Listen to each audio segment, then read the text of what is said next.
Dreams by Carl Jung, Chapter 3, The Practical Use of Dream Analysis. The use of dream analysis in psychotherapy is still a much debated question. Many practitioners find it indisputable in the treatment of neurosis, and consider that the dream is a function whose psychic importance is equal to that of the conscious mind itself. Others, on the contrary, dispute the value of dream analysis and regard dreams as a negligible byproduct of the psyche. Obviously, if a person holds the view that the unconscious plays a decisive part in the etiology of neurosis, she will attribute a high practical importance to dreams as direct expressions of the unconscious. Equally obviously, if she denies the unconscious, or at least thinks it etiologically insignificant, she will minimize the importance of dream analysis. It might be considered regrettable that in this year of grace, 1931, more than half a century after Carus formulated the concept of the unconscious, more than half a century after Kant spoke of the illimitable field of obscure ideas, and nearly 200 years after Leibniz postulated an unconscious psychic activity, not to mention the achievements of Jaret, Flournoy, Freud, and many more, that after all this, the actuality of the unconscious should still be a matter for controversy. But, since it is my intentions to deal exclusively with practical questions, I will not advance in this place of an apology for the unconscious, although our special problem of dream analysis stands or falls with such a hypothesis. Without it, the dream is a mere freak of nature, a meaningless conglomeration of fragments left over from the day. Were that so, were there no excuse for the present, there would be no excuse for the present discussion. We cannot treat our theme at all times unless we recognize the unconscious, for the avowed aim of dream analysis is not only to exercise our wits, but to uncover and realize those hitherto unconscious contents which are considered to be of importance in the elucidation or treatment of a neurosis. Anyone who finds this hypothesis unacceptable must simply rule out the question of the applicability of dream analysis. But since, according to our hypothesis, the unconscious possesses an etiological significance, and since dreams are the direct expression of unconscious psychic activity, the attempt to analyze and interpret dreams is theoretically justified from a scientific standpoint. If successful, we may expect this attempt to give us scientific insight into the structure of psychic causality, quite apart from any therapeutic results that may be gained. The practitioner, however, tends to consider scientific discoveries as, at most, a gratifying byproduct of his therapeutic work, so he is hardly likely to take the bare possibility of theoretical insight into an etiological background as a sufficient reason for, much less an indication of, the practical use of dream analysis. She may believe, of course, that the explanatory insight so gained is of therapeutic value, in which case she will elevate dream analysis to a professional duty. It is well known that the Freudian school is of the firm opinion that the very valuable therapeutic results are often achieved by throwing light upon the unconscious causal factors, that is, by explaining them to the patient and thus making her fully conscious of the sources of her trouble. Assuming for the moment that this explanation is justified by the facts, then the only question that remains is whether dream analysis can or cannot be used, alone or in conjunction with other methods, to discover the unconscious etiology. The Freudian answer to this question is, I may assume, common knowledge. I can confirm this answer inasmuch as dreams, particularly the initial dreams which appear at the very outset of the treatment, often bring to light the essential etiological factor in the most unmistakable way. The following example may serve as an illustration. I was consulted by a man who held a prominent position in the world. He was afflicted with a sense of anxiety and insecurity, and complained of dizziness, sometimes resulting in nausea, heaviness in the head, and constriction of breath, a state which might easily be confused with mountain sickness. He had had an extraordinarily successful career, and had risen, by dint of ambition, industry, and native talent, from his humble origin of the son of a poor peasant. Step by step he had climbed, attaining at last to a leading position which held every prospect of further social advancement. He had now, in fact, reached the springboard from which he could commence his flight into the empyrean. Not until then had not his neurosis suddenly intervened, At this point in his story, the patient could not refrain from the familiar exclamation that begins with the stereotypical words, "And just now, when—" The fact that he had all the symptoms of mountain sickness seemed highly appropriate as a drastic illustration of his peculiar impasse. He had also brought to the consultation 2 dreams from the preceding night. The first dream was as follows. I am back again in the small village where I was born. Some peasant lads who went to school with me are standing together in the street. I walk past, pretending not to know them. Then I hear one of them say, pointing at me, "He doesn't often come back to our village." It requires no feat of interpretation to see that this dream is a reference to the humble beginnings of the dreamer's career and to understand what this reference means. The dream says quite clearly, "You forgot how far down you began." Here is the second dream. I am in a great hurry because I want to go on a journey. I keep on looking for things to pack, but can find nothing. Time flies and the train will soon be leaving.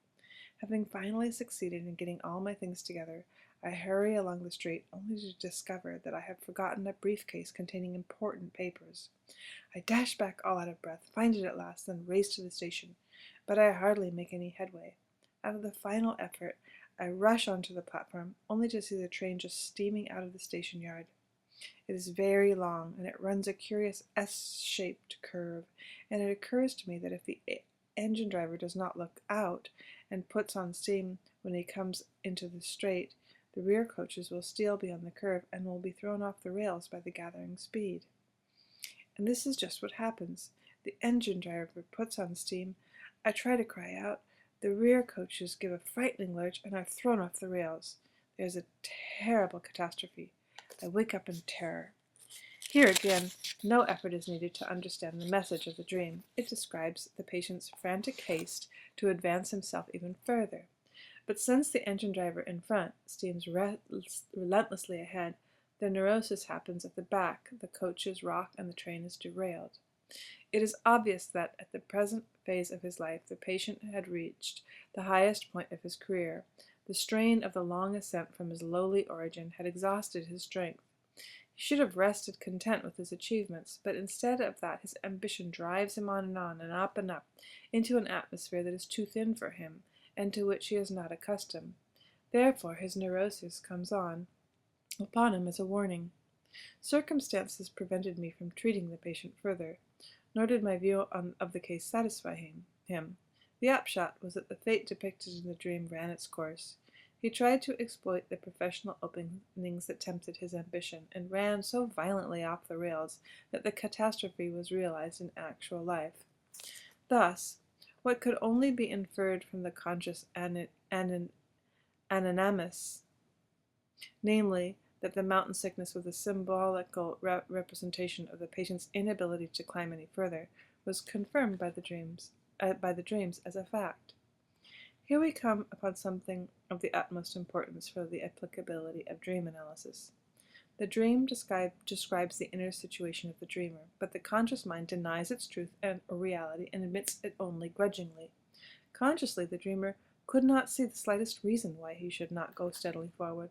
On the contrary, he continued his ambitious climbing and refused to admit his own inability, which subsequently events made all too plain. So long as we move in the conscious sphere, we are always unsure in such cases. The anamnesis can be interpreted in various ways. After all, the common soldier carries the marshal's baton in his knapsack, and many a son of poor parents has achieved the highest success. Why should it not be the case here? Since my judgment is fallible, why should my conjecture be better than his? At this point, the dream comes in as the expression of an involuntary, unconscious psyche process beyond the control of the conscious mind. It shows the inner truth and reality of the patient as it really is, not as I conjure it to be, not as he would like it to be, but as it is. I have therefore made it a rule to regard dreams as I regard psychological facts. If sugar appears in the urine, when the urine contains sugar and not albumin or urobilin or something else that might fit better with my expectations, That is to say, I take dreams as diagnostically valuable facts. As is the way of all dreams, my little dream example gives us rather more than we expected. It gives us not only the etiology of the neurosis, but our prognosis as well. What is more, we even know exactly where the treatment should begin. We must prevent the patient from going full steam ahead. This is just what he tells us in the dream. Let us, for the time being, content ourselves with this hint and return to our consideration of whether dreams enable us to throw light on the etiology of a neurosis. The dreams I have cited actually do this, but I could equally well cite any number of initial dreams where there is no trace of an etiological factor, although they are perfectly transparent. I do not wish for the present to consider dreams which call for searching analysis and interpretation. The point is this: there are neuroses whose real etiology becomes clear only right at the end of an analysis, and other neuroses whose etiology is irrelevantly unimportant. This brings me back to the hypothesis from which we started, that for the purpose of the therapy is an absolute necessity. For the purpose of therapy, it is absolutely necessary to make the patient conscious of the etiological factor. This hypothesis is little more than a hangover from the old trauma theory. I do not, of course, deny that many neuroses are traumatic in origin. I simply contest the notion that all neuroses are of this nature and arise without exception from some crucial experience in childhood. Such a view necessarily results in the causalistic approach. The doctor must give his whole attention to the patient's past. He must ask why and ignore the equally pertinent question, what for? Often this has a more deleterious effect on the patient, who is thereby compelled to go searching about in his memory, perhaps for years, for some hypothetical event in his childhood, while things of immediate importance are grossly neglected. The purely causalistic approach is too narrow and fails to do justice to the true significance either of the dream or of the neurosis. Hence, an approach that uses dreams for the sole purpose of discovering the etiological factor is biased and overlooks the main point of the dream. Our example indeed shows the etiology clearly enough, but it also offers a prognosis or anticipation of the future as well as suggestion about the treatment. There are, in addition, large numbers of initial dreams which do not touch the etiology at all, but deal with quite other matters, such as the patient's attitude to the doctor. As an example of this, I would like to tell you 3 dreams, all from the same patient, and each dream at the beginning of the course of treatment under 3 analysts. Here's the first dream. I have to cross the frontier into another country, but cannot find the frontier, and nobody can tell me where it is. The ensuing treatment proved unsuccessful, and was broken off after a short time. The second dream is as follows. I have to cross the frontier, but the night is pitch black, and I cannot find the customs house. After a long search, I see a tiny light far off in the distance, and assume that the frontier is over there, but in order to get there, I have to pass through a valley and a dark wood in which I lose my way. Then I notice that someone is near me. Suddenly he clings to me like a madman, and I wake in terror. This treatment, true, was broken after a few weeks because the analyst unconsciously identified himself with the patient, and the result was complete loss of orientation on both sides. The third dream took place under my treatment. I have to cross a frontier, or rather, I have already crossed it and found myself in a Swiss customs house. I have only a handbag with me, and I think I have nothing to declare, but the customs office dives into my bag and, to my astonishment, pulls out a pair of twin beds. The patient had got married while under my treatment, and at first she developed the most violent resistance to her marriage. The etiology of the neurotic resistance came to light only many months afterwards, and there is not a word about it in the dreams. There are, without exception, anticipations of the difficulties she is to have with the doctors concerned.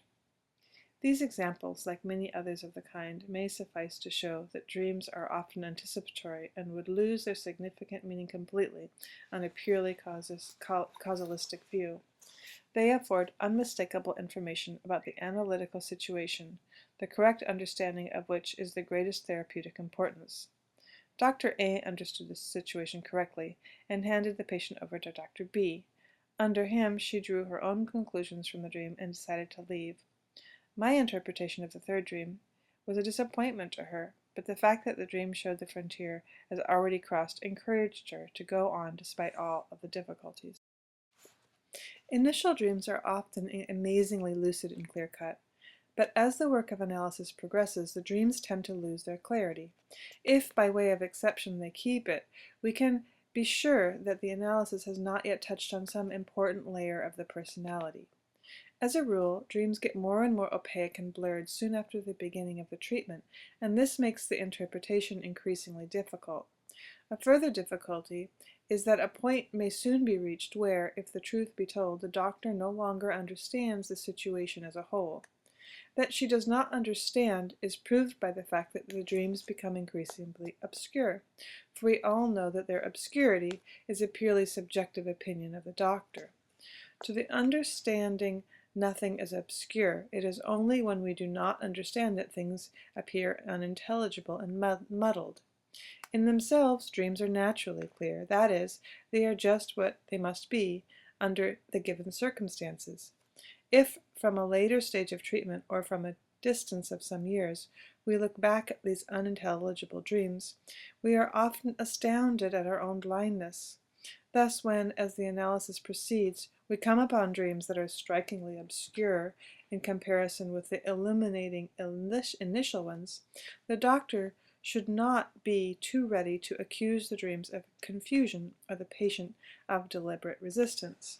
She would do better to take these findings as a sign of her own growing inability to understand, just as the psychiatrist who calls her patient confused should recognize that this is a projection and should rather call herself confused, because in reality it is she whose wits are confused by the patient's peculiar behavior.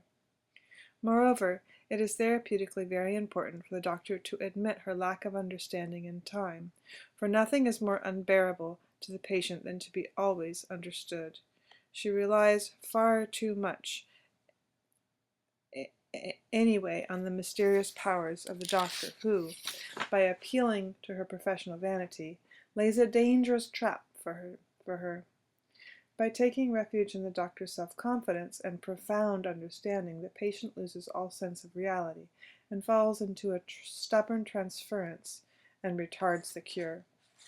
Understanding is clearly a very subjective process. It can be extremely one-sided in that the doctor understands but not the patient. In such a case, the doctor conceives it to be her duty to convince the patient, and if the latter will not allow himself to be convinced, the doctor accuses him of resistance. When the understanding is on my side, I say quite calmly that I do not understand, for in the end it makes very little difference whether the doctor understands or not, but it makes all the difference whether the patient understands. Understanding should therefore be understanding in the sense of an agreement, which is the fruit of joint reflection. The danger of a one-sided understanding is that the doctor may judge the dream from the standpoint of a preconceived opinion. Her judgment may be in line with orthodox theory, it may be even fundamentally correct, but it will not win the patient's assent.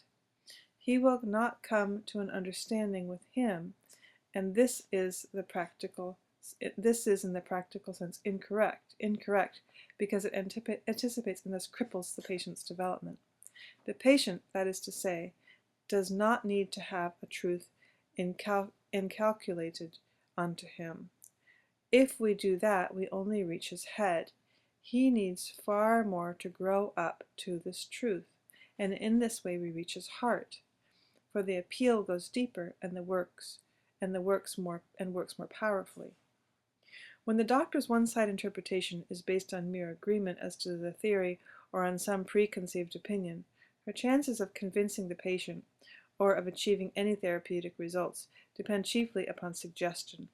Let no one deceive himself about this. In itself, suggestion is not to be despised, but it has serious limitations, not to speak of subsidiary effects upon the patient's independence of character, which, in the long run, we could very well do without. A practicing analyst may be supposed to believe implicitly in the significance and the value of conscious realization, whereby hitherto unconscious parts of the personality are brought to light and subjected to conscious discrimination and criticism. It is a process that requires the patient to face his problems and that taxes his powers of conscious judgment and decision. It is nothing less than a direct challenge to his ethical sense, a call to arms that must be answered by the whole personality. As regards the maturation of personality, therefore, the analytical approach is of a higher order than suggestion, which is a species of magic that works in the dark and makes no ethical demands upon the personality. Methods of treatment based on suggestion are deceptive makeshifts. They are incompatible with the principle of analytic theory and should be avoided if at all possible. Naturally, suggestion can only be avoided if the doctor is conscious of its possibility. There is, at the best of times, always enough, and more than enough, unconscious suggestion. The analyst who wishes to rule out conscious suggestion must therefore consider every dream interpretation invalid until such time as a formula is found which wins the assent of the patient. The observance of this rule seems to me imperative when dealing with those dreams whose obscurity is evident from the lack of understanding of both doctor and patient. The doctor should regard every such dream as something new, as a source of information about conditions whose nature is unknown to him, concerning which he has as much to learn as the patient. It goes without saying that he should give up all his theoretical assumptions and should in every single case be ready to construct a totally new theory of dreams. There are still boundless opportunities for pioneer work in the field. The view that dreams are merely the imaginary fulfillments of repressed wishes is hopelessly out of date. There are, to be true, dreams which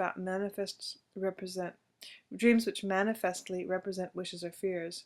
But what about all the other things? Dreams may contain ineluctable truths, philosophical pronouncement, illusions, wild fantasies, memories, plans, anticipations, irrational experiences, even telepathic visions, and heaven knows what besides. One thing we ought never to forget: almost half our life is passed in more or less unconscious state. The dream is specifically the utterance of the unconscious. Just as the psyche has a diurnal side which we call consciousness, it also has a nocturnal side, the unconscious psychic activity which we apprehend as dreamlike fantasy. It is certain that the conscious mind consists not only of wishes and fears, but of vastly more besides. It is highly probable that our dream psyche possesses a wealth of contents and living forms equal to or even greater than those of the conscious mind, which is characterized by concentration, limitation, and exclusion. This being so, it is imperative that we should not pare down the meaning of the dream to fit some narrow doctrine. We must remember that there are not a few patients who initiate the technical or theoretical jargon of the doctor, who imitate the technical or theoretical jargon of the doctor, and do this even in their dreams in accordance with the old tag canis panem somnamit piscare Pisces. This is not to say that the fishes of which the fisherman dreams are fishes and nothing more. There is no language that cannot be misused. As may easily be imagined, the misuse often turns the tables on us, and it even seems as if the unconscious had a way of strangling the doctor in the coils of his own theory. Therefore, I leave theory aside as much as possible when analyzing dreams. Not entirely, of course, for we always need some theory to make things intelligible. It is on the basis of theory, for instance, that I expect dreams to have a meaning. I cannot prove in every case that this is so, for there are dreams which the doctor and the patient simply do not understand. But I have to make such a hypothesis in order to find courage to deal with dreams at all. To say that dreams add something important to our conscious knowledge, and that a dream which fails to do so has not been properly interpreted, that too is a theory. But I must take this hypothesis as well in order to explain it to myself, why I analyze dreams in the first place. All other hypotheses, however, about the function and structure of dreams are merely rules of thumb and must be subjected to constant modification. In dream analysis, we must never forget, even for a moment, that we move on treacherous ground where nothing is certain but uncertainty. If it were not so paradoxical, one would almost like to call out to the dream interpreter, "Do anything you like, only don't try to understand." When we take up an obscure dream, our first task is not to understand and interpret, but to establish the content with minute care. By this I do not mean unlimited free association starting from any and every image in the dream, but a careful and conscious elimination of the interconnected associations objectively grouped around particular images. Many patients have first to be educated on this, for they resemble the doctor in their inseparable desire to understand and interpret offhand, especially when they have been primed by ill-digested reading or by a previous analysis that went wrong. They begin by associating in accordance with a theory, that is, they try to understand and interpret. They nearly always get stuck.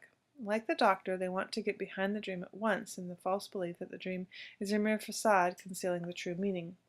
But the so-called facade of most houses is by no means a fake or deceptive distortion. On the contrary, it follows the plan of the building and often betrays the interior arrangements.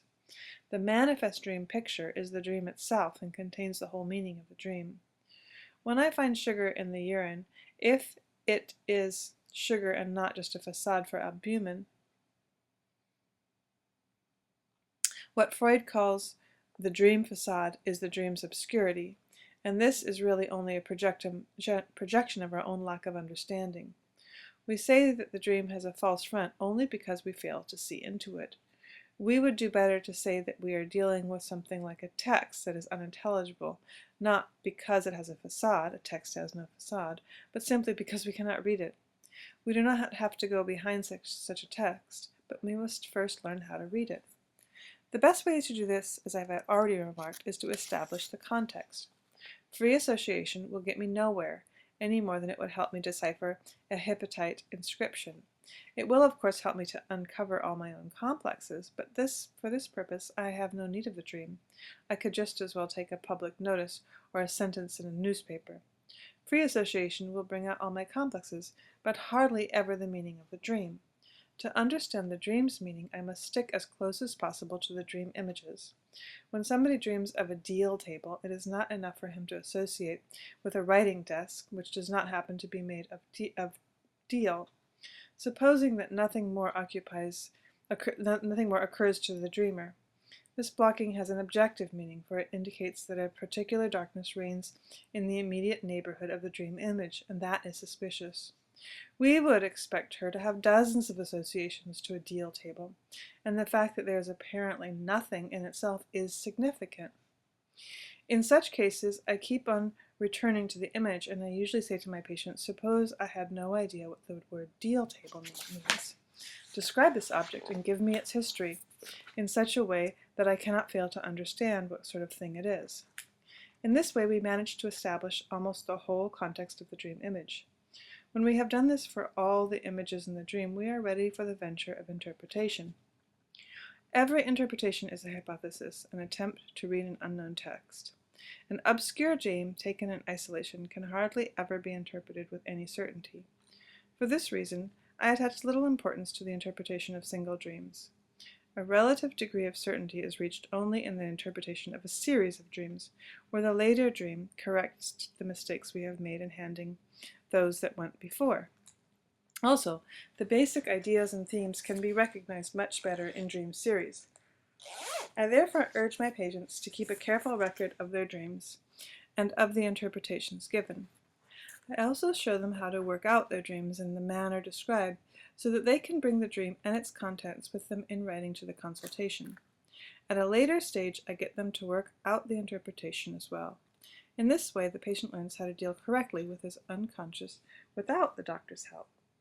Were dreams nothing more than the sources of information about factors of etiological importance, the whole work of dream interpretation could safely be left to the doctor. Again, if their only use was to provide the doctor with a collection of useful hints and psychological tips, my own procedure would be entirely superfluous.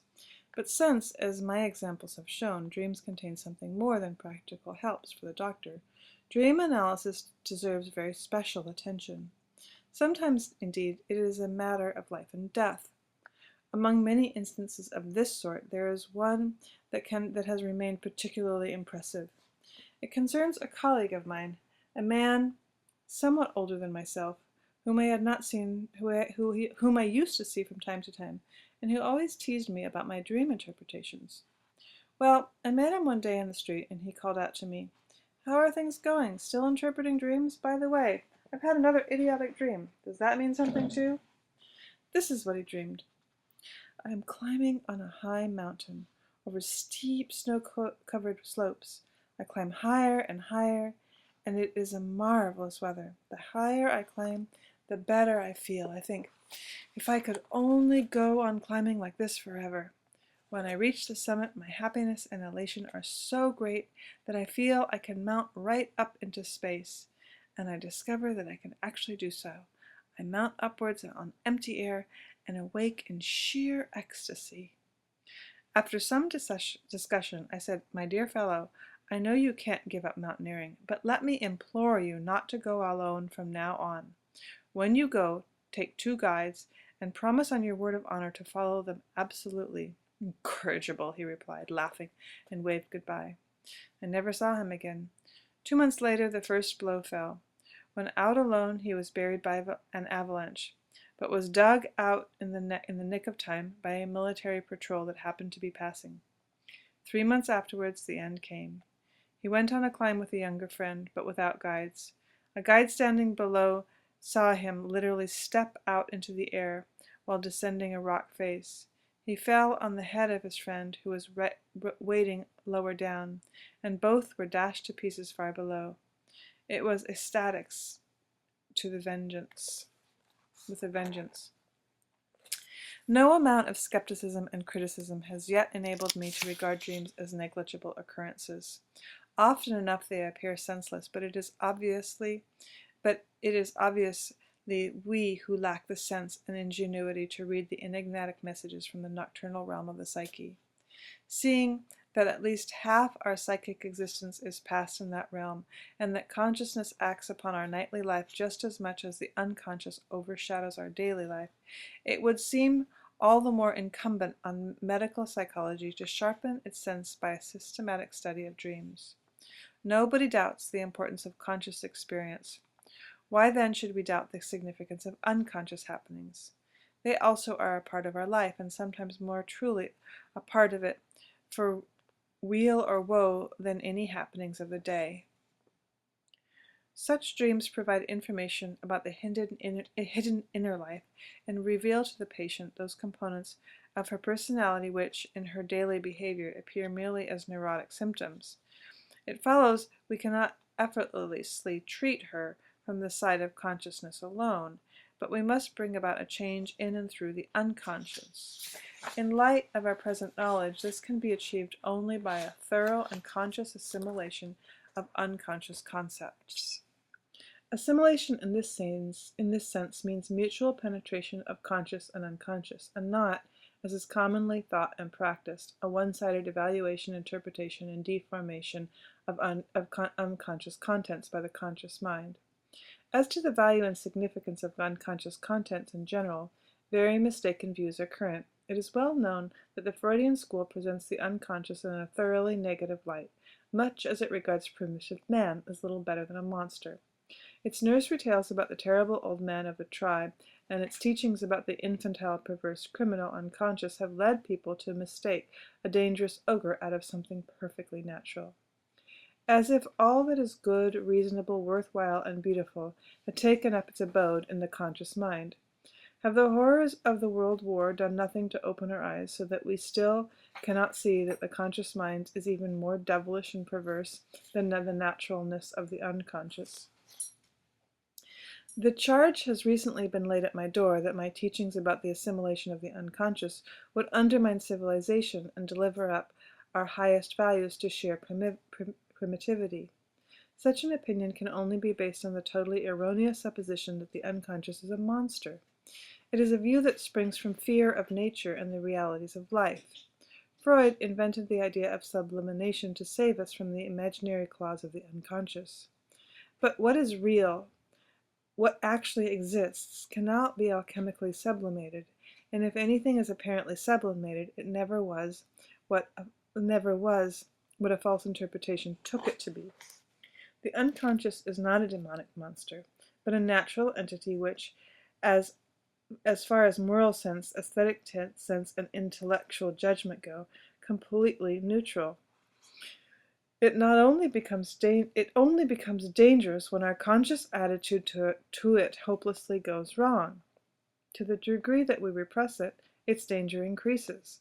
But the moment the patient begins to assimilate contents that were previously unconscious, its danger diminishes. The disassociation of personality, the anxious division of daytime and nighttime sides of the psyche, cease with progressive assimilation.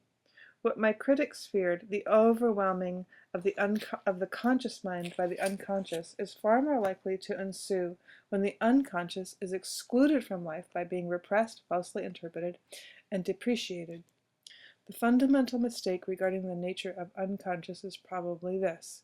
It is commonly supposed that its contents have only one meaning and are marked with an unalterable plus or minus sign. In my humble opinion, this view is too naive. The psyche is a self-regulating system that maintains its equilibrium just as the body does. Every process that goes too far immediately and inevitably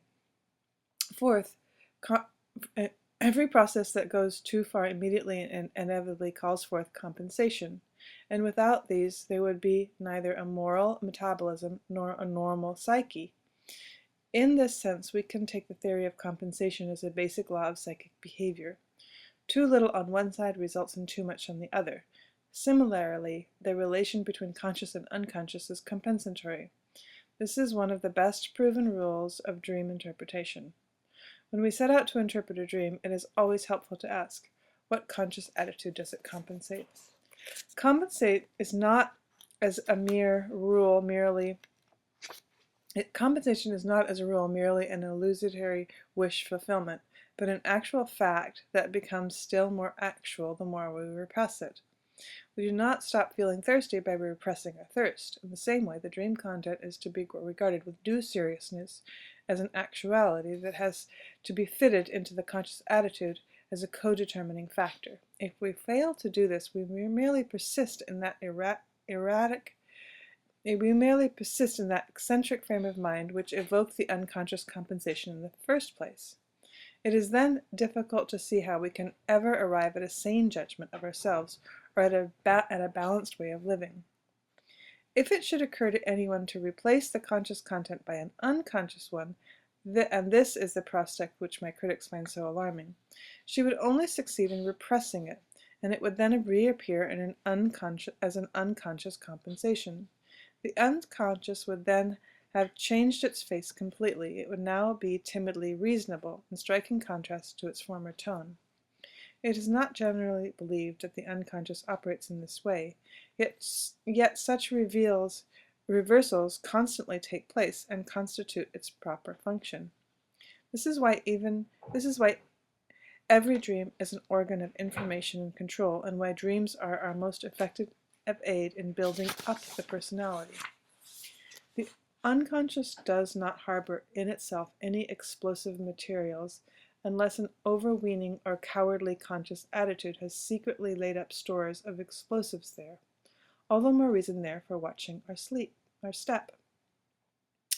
From all this it should be now clear why I make it a heuristic rule in interpreting a dream to ask myself,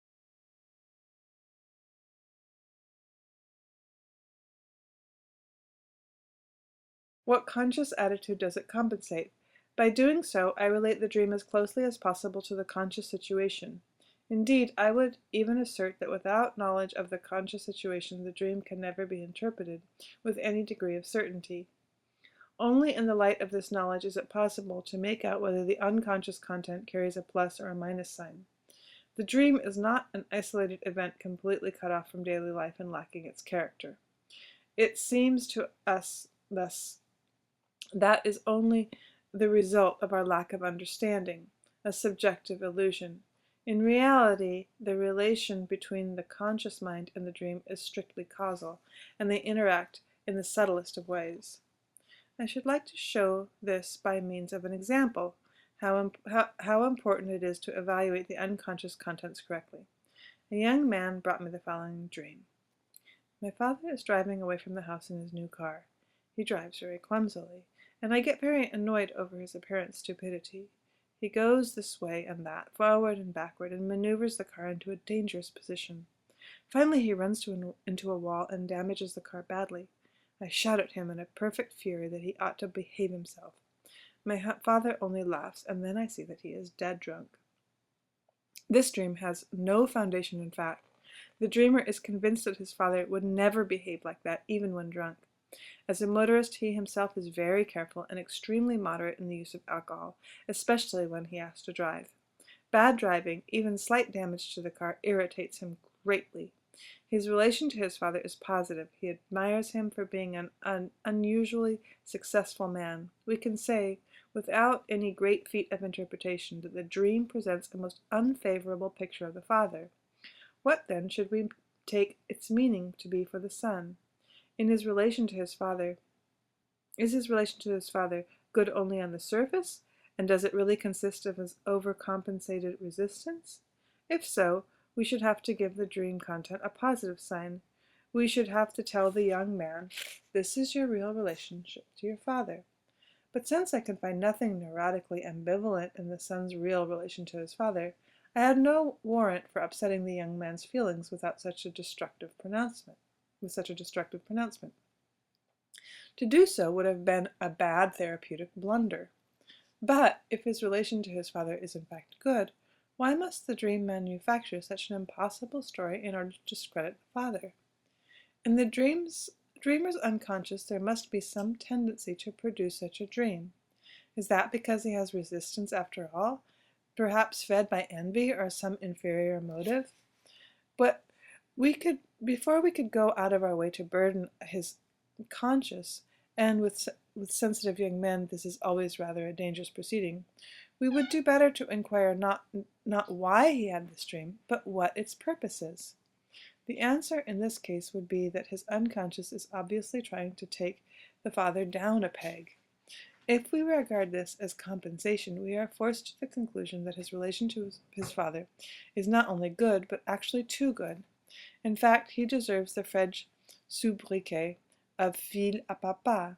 His father is still too much the guarantor of his existence, and the dreamer is still living what would call a provisional life. His particular danger is that he cannot see his own reality on account of his father. Therefore, the unconscious resorts to a kind of artificial blasphemy, so as to lower the father and elevate the son. An immoral business, we may be tempted to say. An unintelligent father would probably take umbrage, but the compensation is entirely to the point, since it forces the son to contrast himself with his father, which is the only way he could become conscious of himself. The interpretation just outlined was apparently the correct one, for it struck home. It won the spontaneous assent of the dreamer, and no real values were damaged, either for the father or for the son. But this interpretation was only possible when the whole conscious phenomenology of the father-son relationship could be carefully studied. Without a knowledge of the conscious situation, the real meaning of the dream would have remained in doubt.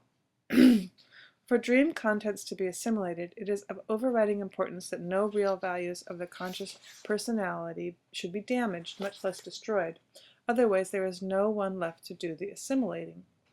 The recognition of the unconscious is not a Bolvestian experiment, which puts the lowest on the top and thus reestablishes the very situation it intended to correct.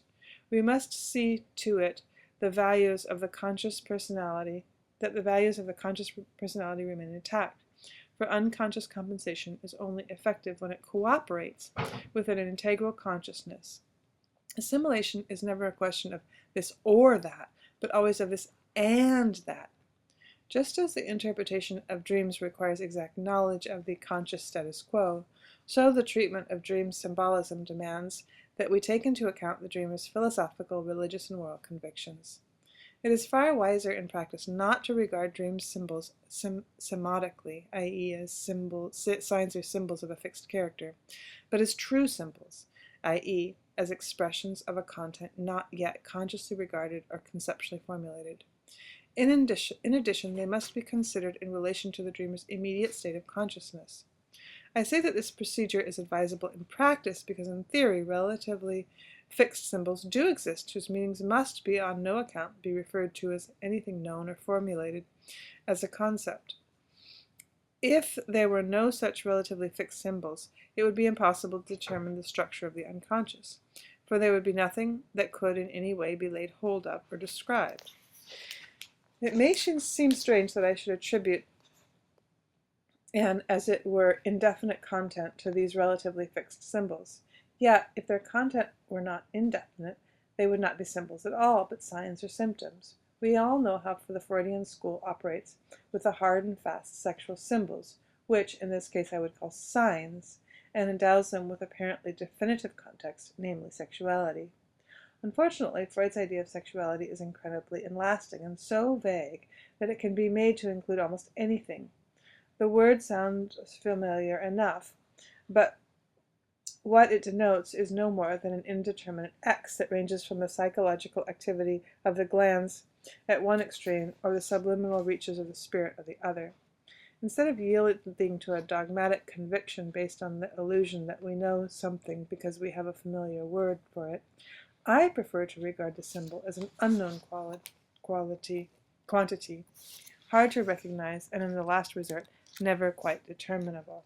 Take, for instance, the so-called phallic symbols, which are supposed to stand for the membrum virile, and nothing more. Psychologically speaking, the membrum is itself, as Cranderfelt points out in a recent work, an emblem of something whose wider content is not at all easy to determine. But primitive people who, like the ancients, made the freest use of phallic symbols, would never dream of confusing the phallus as a ritualistic symbol with the penis. The phallus always means the creative mana, the power of healing and fertility, the extraordinary potent, to use Lehmann's expression, whose equivalents in mythology and in dreams are the bulls, the ass, the pomegranate, the yoni, the he-goat, the lightning, the horse's hoof, the dance, the magical cohabitation in the furrow, the menstrual fluid, to mention only a few of 1,000 other analogies. That which underlies all the analogies and sexuality itself is an archetypical image whose character is hard to define, but whose nearest psychological equivalent is perhaps a primitive mana symbol. All these symbols are relatively fixed, but in no single case can we say a priori certainty that in practice the symbol must be interpreted in this way. Practical necessity may call for something quite different. Of course, if we have had to give an exhaustive scientific interpretation of a dream in accordance with a theory, we should have to refer to every such symbol to an archetype. But in practice, that can be a positive mistake, for a patient's psychological state at the moment may require anything but a digression into dream theory. It is therefore advisable to consider first and foremost the meaning of the symbol in relationship to the conscious situation. In other words, to treat the symbol as if it were not fixed. This is as much to say that we must renounce all preconceived opinions, however knowing they make us feel, and try to discover what things mean for the patient. In so doing, we shall obviously not get very far towards a theoretical interpretation. Indeed, we shall probably get stuck at the very beginning. But if the practitioner operates too much with fixed symbols, there is a danger of her falling into mere routine and pernicious dogmatism and failing her patient. Unfortunately, I must refrain from illustrating this point, for I should have to go into greater detail than space here permits. Moreover, I have published sufficient material elsewhere in support of my statements. It frequently happens at the very beginning of treatment that a dream will reveal to the doctor in broad perspective the whole program of the unconscious. But for practical reasons, it may be quite impossible to make clear to the patient the deeper meaning of the dream. In this respect, too, we are limited by practical considerations. Such insight is rendered impossible by the doctor's knowledge of relatively fixed symbols. It can be of the greatest value in diagnosis as well as in prognosis. I was once consulted by a 17-year-old girl. One specialist has conjectured that she might be in the first stages of progressive muscular atrophy, while another thought it was a case of hysteria. In view of the second opinion, I was called in. The clinical picture made me suspect an organic disease, but there were signs of hysteria as well. I asked for dreams. The patient answered at once. Yes, I have terrible dreams. Only recently I dreamt I was coming home at night. Everything is as quiet as death. The door into the living room is half open, and I see my mother hanging from the chandelier, swinging to and fro in the cold wind that blows through the open windows. Another time I dreamt that a terrible noise broke into the house at night. I get up and discover that a frightened horse is tearing through the rooms. At last it finds the door into the hall and jumps through the hall window into the fourth floor of the street below. From the fourth floor into the street below. I was terrified when I saw it lying there all mangled. The gruesome character of the dreams is alone sufficient to make one pause. All the same, other people have anxiety dreams now and then. We must look therefore more closely into the meaning of the two symbols, mother and horse. They must be equivalents, for they both do the same thing. They commit suicide. Mother is an archetype and refers to the place of origin, to nature, to that which passively creates, hence to substance and matter, to materiality, the womb, the vegetative function. It also means the unconscious, our natural and instinctive life, the psychological realm, the body in which we dwell and are contained.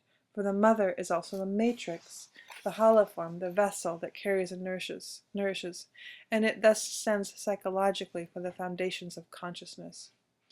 Being inside or contained in something also suggests darkness, something nocturnal and fearful, hemming one in. These allusions give the idea of the mother in many of its mythological and etymological variants. They also represent an important part of the yin idea in Chinese philosophy. This is no individual acquisition of a 17-year-old girl. It is a collective inheritance, alive and recorded in language, inherited along with the structure of the psyche, and therefore to be found at all times and among all people. The word mother, which sounds so familiar, apparently refers to the best known, the individual mother, to my mother. But the mother symbol points to a darker background, which eludes conceptual formulation and can only be vaguely apprehended as the hidden, nature-bound life of the body. Yet even this, too, is too narrow and excludes too many vitally subsidiary meanings. The underlying primary psychic reality is so inconceivably complex that it can be grasped only at the furthest reaches of intuition, and then quite dimly. This is why it needs symbols. If we apply our findings to the dream, its interpretation will be, the unconscious life is destroying itself. That is the dream's message to the conscious mind of the dreamer and to anybody who has ears to hear. Horse is an archetype that is widely current in mythology and folklore. As an animal, it represents the non-human psyche, the subhuman animal side, the unconscious. This is why horses in folklore sometimes see visions, hear voices, and speak. As a beast of burden, it is closely related to the mother archetype. Witness the Valkyries who bear the dead heroes to Valhalla, the Trojan horse, etc. As an animal lower than man, it represents the lower part of the body and the animal impulses that rise from there. The horse is dynamic and vehicular, has a dynamic and vehicular power. It carries one away like a surge of instinct. It is subject to panics like all instinctive creatures who lack higher consciousness. Also, it has to do with sorcery and magical spells, especially the black knight horses, which herald death. It is evident then that horse is an equivalent of mother, with slight shift of meaning. The mother stands for life at its origin, the horse for the merely animal life of the body. If we apply this meaning to the text of our dream, our interpretation will be, the animal life is destroying itself. The two dreams make nearly identical statements, but, as is usually the case, the second is more specific. Note the peculiar subtlety of the dream. There is no mention of the death of the individual. It is notorious that one often dreams of one's own death, but that is no serious matter. When it is really a question of death, the dream speaks another language. Both dreams point to a grave organic disease with a fatal outcome. This prognosis was soon confirmed. As for the relatively fixed symbols, this example gives a fair idea of their general nature. There are a great many of them, and they are all individually marked by subtle shifts of meaning. It is only through comparative studies in mythology, folklore, religion, and philosophy that we can evaluate their nature scientifically. The evolutionary stratification of the psyche is more clearly discernible in the dream than in the consciousness of mind. In the dream, the psyche speaks in images and gives expressions to instincts which derive from the most primitive levels of nature. Therefore, through the assimilation of unconscious contents, the momentary life of consciousness can once more be brought into harmony with the law of nature from which it all too easily departs, and the patient can be led back to the natural law of his own being. I have not yet been able, in so short a space, to deal with anything but the elements of the subject. I could not put together before your eyes, stone by stone, the edifice that is reared in every analysis from the materials of the unconscious and finally reaches completion in the restoration of the total personality. The way of successive assimilation goes far beyond the curative results that specifically concern the doctor. It leads in the end to the distinct goals which may perhaps have been the first urges of life, the complete actualization of the whole human being, that is, individuation. We physicians may well be the first conscious observers of this dark process of nature. As a rule, we see only the pathological phase of development, and we lose sight of the patient as soon as she is cured. Yet it is only after the cure that we would really be in the position to study the normal process, which may extend over years and decades. Had we but a little knowledge of the ends towards which the unconscious development is tending, and were the doctor's psychological insight not drawn exclusively from the pathological phase, we should have a less confused idea of the progress mediated to the conscious mind by dreams and clear recognition of what symbols point to. In my opinion, every doctor should understand that every procedure is psychotherapy, and particularly the analytical procedure, breaks into purposeful and continual process of development, now at this point and now at that, and thus singles out separate phases which seem to follow opposing courses.